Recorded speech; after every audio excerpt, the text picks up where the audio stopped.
Just 2 weights to go, 184 pounds. Parker Keckeisen and Dustin Plott meet again. Second straight trip to the finals for Keckeisen, who lost to Aaron Brooks last year, but Brooks has moved up this year. And Dustin Plott looking to be Oklahoma State's first national champion since 2019.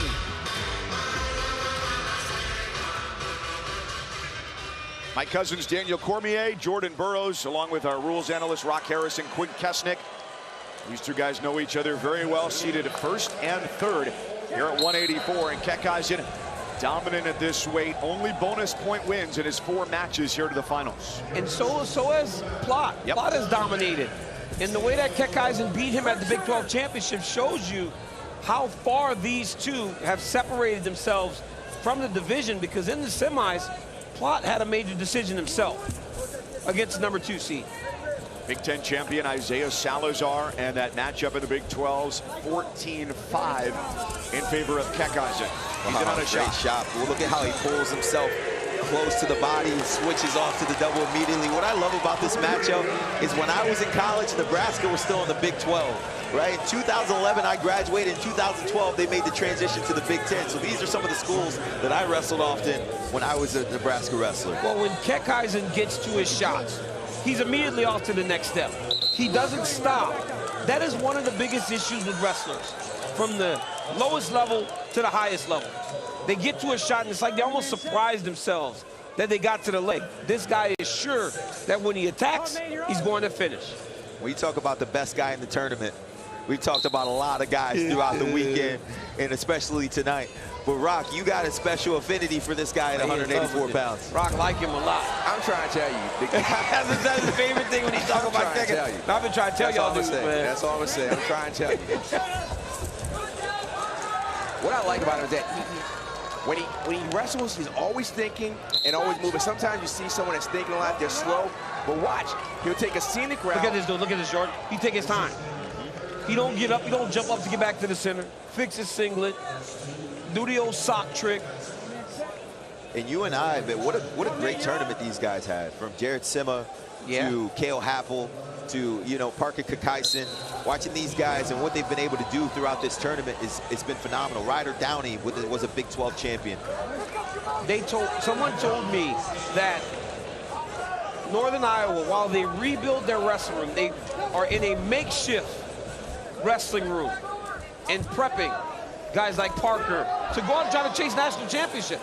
And chase legs. Look at this guy.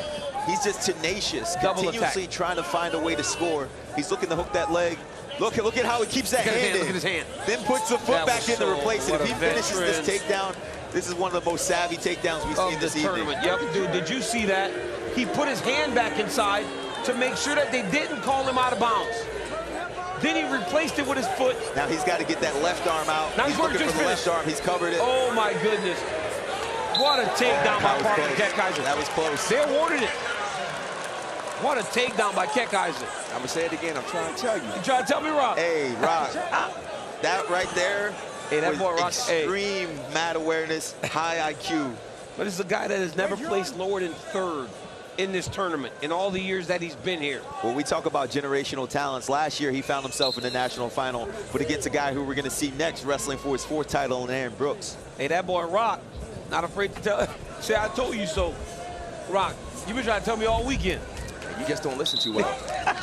What I love about the 3-point takedown, gentlemen, is how it's reflected on the scoreboard, who the dominant wrestler is, right? 2 takedowns, he's ahead by 5. He's ahead by 5 points, and rightfully so. Although he's only had 2 takedowns, this match so far has been a butt kicking. Now, on the opposite side, because of that, 1 takedown gets you back in the match. As long as you don't give up back points, you give up back points, you're done. 7 points in 1 move, it's hard to really wrestle back from that. But Dustin Plott, even when he was in high school, he has a very good sweep single to the opponent's right leg. He's just got to get to it. In his match in the Big 12, he never got there. When Coach Smith was talking about him moving up from 74 to 84, he said he's so strong and he's still quick. We just got to see him get there. He has the shot. You see Plott trying to get that front foot moving, a little choppy, trying to get some reactions out of Keckeisen. But Keckeisen has already wrestled on this stage. He's been to the NCAA tournament 4 times now, been in the top 3 4 times. Just a veteran of the game, man. Understands wrestling at the highest level. JB, what was the difference you wrestling your second time on the higher level on a big stage than your first time? Well, the second time I wanted to put on a show. And so the first time I beat Mike Poeta from the University of Illinois, and I tell you what, I won the match 5-1, but when I left and went back to my hotel afterwards, I was disappointed in my performance. I felt like I had more. So going into 2011, I actually was against Tyler Caldwell, Oklahoma, another Big 12 wrestler at the time, and I wanted to really put on a show. And so I was able to get the major decision then. Yeah, well, you just said that to me earlier about dominance being a part of what really matters to a champion. Well, there's going to be 10 champions tonight. So it's how do you stand out amongst the crowd? There's 10 champions crowned on the NCAA championship evening. How do you stand out? And that's by putting on a show, putting points on the board. Separate yourself from the greats, right? 10 people that were great tonight. It seems like when Parker Keckeisen wrestles, his feet don't move a lot until there's action. And when there's action, his feet move really quickly. And Dustin Plott's doing a really good job of closing the gap. What I'm not liking, Rock, is it looks like Keckeisen is starting to slow down a little bit. He went from looking for continuous scores to now watch his first movement. It's not necessarily forward. It may be stationary or even going backwards. Too early to start playing the game. Right in the middle, man. On the line. Put your foot on the line. Yeah, you're right, Jordan. First action's back. But Plott's got to keep going, though. Plott's got to keep attacking.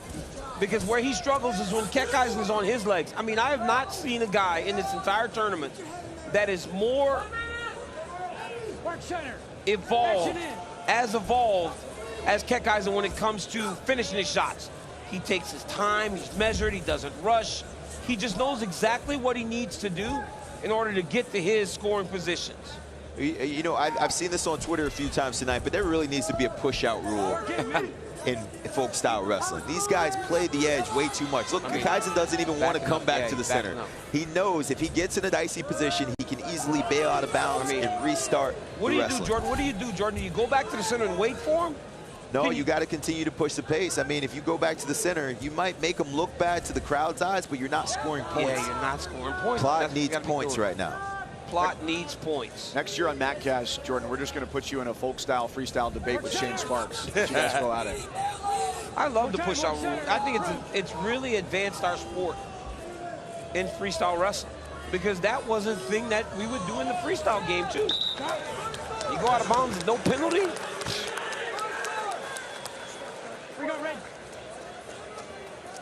Some blood from the left eye of Dustin Plott here at the end of the second. Keckeisen up 6-3, and the riding time going currently in his favor.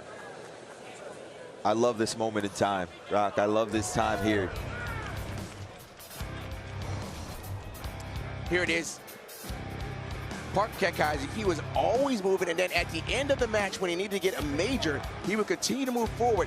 Again, he moves his feet, lateral motion, lowers his level pretty well, and then again, he's just good on top. 14-5 major decision. Really scary is he's got a chance to be a 5-time Big 12 champion next year, joining Dayton Fix in that category. And Plott's smart here. Smart, cutting him right away, getting him back to his feet. He's got to get a takedown. Not only a takedown, he's going to need multiple scores here in order to win this match. He's also going to have to eliminate riding time. So he's got his work cut out for him in this third. He's doing a good job of cutting off the mat, though. His back is towards the center, and Keckeisen's back is towards the out of bounds. He's there, and he's putting himself there. Keckeisen is okay putting himself to the edge. Oh, re-attack. Wow, look at how quickly he switches off from the outside single to the double. As soon as he gets to the single leg, he instantly is transitioning to the double. And not only that, he gets his hands locked under the butt. There's no way you can scramble out of that. That's one of the best. Another takedown. That is one of the best takedowns in all the mixed martial arts. You push your guy against the octagon side. The moment you get to a double leg, you lock him under the butt. That locks in the hips. You get a takedown. He goes reach with the right hand. Switches off to double immediately. Boom. Right Head up, chest up, hips Beautiful. underneath. Head up, chest up, hips underneath, finishes off. And now, look, he's cutting him. Hey, he's cutting him. He's feeling emboldened right now. He's like, hey, dog, I'm in a good position. I want to go get some more. Well, he's trying to score bonus, right? But this just speaks to Parker Keckeisen and what he's done to this weight class. He has been as dominant as anyone in the entire NCAA with his rule over this division. And this is against Plott, who, as you said before, has bonused everyone in the tournament. Yeah, Plott's looked really, really good this weekend. And it's not an indication. I'm letting you all know that Plott is really good, everybody. Dustin's really, really good. But all these experiences, I told you earlier that David Carr having to go through Keegan O'Toole 3 times matter. Parker Keckeisen being in the NCAA final last year against Aaron Brooks recognizes, look at that. Oh, they're saying Aaron Brooks in front of me. Anybody else, I'm taking out. Can I say it again? I'm gonna try and tell you. He's really good. That was smooth. That was nasty. That was smooth. He got Plott stepping forward, fired off the shot, got to his finish. And Plott's got to keep wrestling here. We know the good things happen to the guys that continue to wrestle. He's getting back to his feet now. He's got to go take a risk, maybe throw something crazy at him. And that's one thing about Plott, man. He will never give up on himself. The guy's been an All-American 3 times, made his first NCAA final tonight, so there's something to build off of for Dustin Plott. But in the deep and rich history between multiple divisions for the UNI Panthers, Parker Keckeisen, their 23rd Division I national champion, here in his 4th time as an All-American.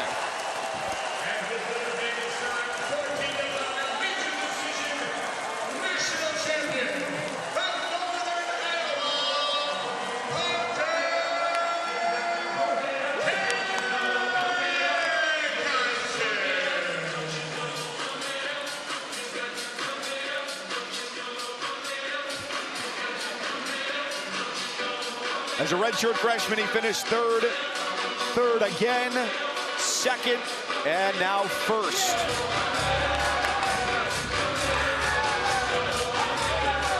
We got the ceremonial chest bumps.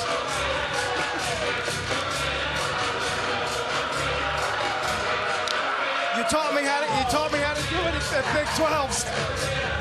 Look at Clint. Look at Clint on that.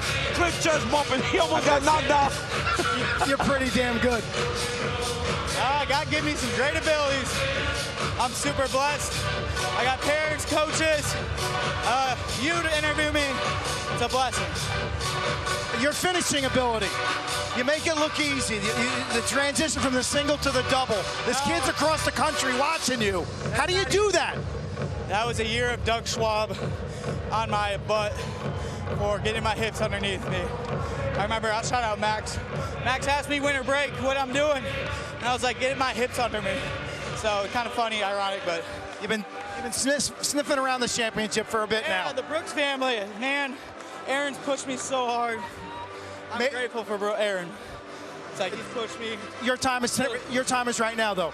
Yeah. No, I don't know. Keep wrestling, keep getting better each day. That's all I'm trying to do. Our guys loved your work, Parker. Congratulations. Way to go.